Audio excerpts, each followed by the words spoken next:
అమ్మా ఉందా గవర్నమెంట్ ఏమైనా మీకు ఏం కావాలంటే చెప్పండి. ఇట్లా అన్న వాళ్ళని కలుపుకుంటే మీకు సపోర్ట్ చేస్తారు, మేము కూడా సపోర్ట్ చేసి మీకు ఇస్తాం.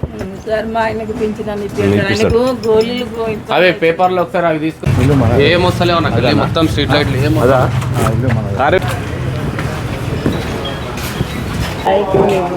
లైట్ ఒకటి చూస్తా. లైట్ చెప్పారు వాటర్ రావట్లేదా? ఎందుకు?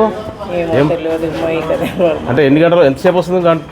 గంట వస్తుంది కాదు కానీ ఎప్పుడో నైట్ వదులుతాను. టైం లేదు. నేను చెప్తాను, అది మాట్లాడతాను. అది ఒక్కటి సాల్వ్ చేయను. వాటర్ మంచిగా ఉంటుంది. ఆ సైదాబాద్ బస్తీ కట్ చేస్తే తప్ప ఇది కాదు. కింద గాలి తీస్తే కూడా మెట్ట మీద ఎట్టయితే పోతారు. మీరు లాగేయాలి, గొలుసు తెచ్చి లాగేసి మీ దగ్గర పెట్టుకోవాలి. అప్పుడు ఎవరు వేసినా తెచ్చు, అప్పుడు తెలుస్తుంది. అట్లాంటివి ఉంటే ఫ్రీగా సెంటర్ వేసుకుంటున్నాను. 2 లక్షల రూపాయలు ఛార్జ్ లేకుండా